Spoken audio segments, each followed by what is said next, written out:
He's cut a wide swath, and became with beachcombers. It was a very interesting beginning because we had actually a summer place up on the Sunshine Coast, and he actually discovered the setting of Molly's Reach when he was driving by, and it was an old liquor store, and that was abandoned at the time, and I think for rent, and it was John Smith's family and his parents who actually had the lease on it, and it was because he was waiting in a ferry lineup to get back to Vancouver that he came up with that, and he took Bob Gray up, and they took a look at it, and they thought this will be the perfect setting. So did they come up with Beach based on the location, or the other way around? No. Beach was created. I happen to be very close to my father, so one of those things where even as a kid I sort of paid attention to a lot of various things that went on, and particularly from a story side. So Beach was created very specifically as a series. He was hoping it would go 5 years. Obviously it went 19, and many people worked on it, including Jimmy, who's over there. And, it was a combination of crew and that came from within the CBC and the various union agreements and the kind of other ones that, as it got bigger and bigger. But he really thought of it as a kind of as a training ground. And he wanted a show, he was very specifically creating a show for a time slot for CBC to come after the Walt Disney hour. It used to always be CBC at 6 o'clock, and this would come on at 7. And also for something that would travel, but something that would play to a family audience, to appeal. So he always compared it to a pantomime.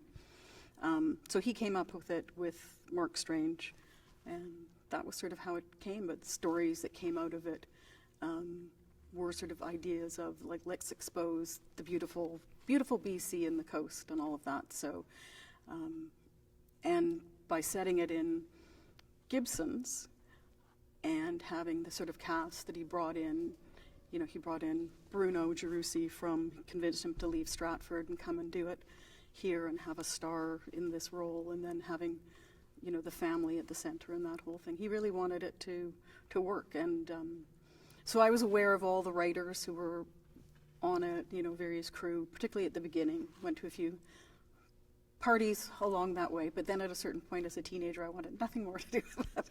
So why did Philip stay at the CBC for his entire career? He had talent to go and do whatever he wanted to do. So what was your estimation behind that?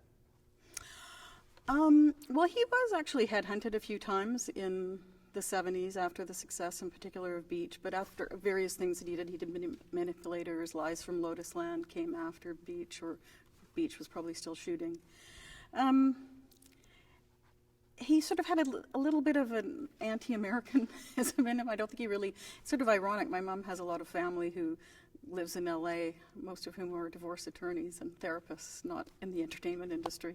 But, and we always were down there, but he was just very strongly Canadian. And so he talked actually to the Mary Tyler Moore group a lot, because they were obviously having huge success at that time and just looking at various things. And I just think he was sort of in his own way a bit fiercely Canadian and really believed in creating something here. And, he'd come out of going to UBC and being in, there wasn't a theater department then, but he was an actor. He started as an actor, went to London, England, and had some success, and then, but ended up being offered a job at the CBC. And it was, I think at that time, it was, there was a lot of intelligence and passion, and people, they're, starting up and getting things going. And there was a certain independence with being here. So he fought a lot of battles with Toronto for years, but he liked it. I mean, in the end, he did do some things. We actually partnered together, and we did a movie. I'd already started my own career in the business, doing some documentaries and other drama. My first steps into the business, I thought I was going to end up in journalism outside of Canada, and decided I wanted to stay in Canada at some point anyways. And I have a degree in international relations, and I just ended up wanting to go into sort of docs. The world was changing.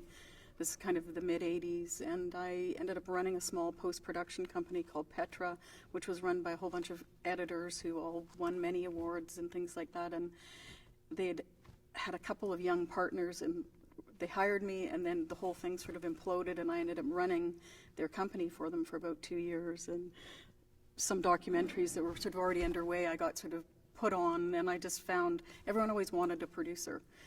Everyone I met always wanted to be the director or the writer. So they were quite happy to have a producer on board, and I really fell into it, and I made my first docudrama in 1989-90 called Mailboat. Mailboat Doesn't Stop Here Anymore, which is all about the Union steamships, which my dad had actually worked on as going through university. So How much did your father help you with that first project that you went on? he didn't actually. He really had nothing to do with it. No, because he was very much involved working at CBC.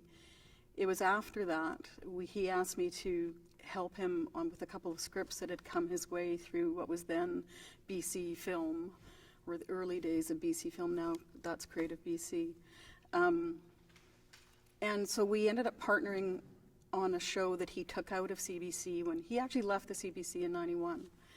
And it was a thing that we developed as a series, originally a Horseman with Hart Hansen, the creator of Bones, among other things, and wrote the script with this guy, Matt McLeod, who's an undercover ex-RCMP officer. Wasn't ex that time, so.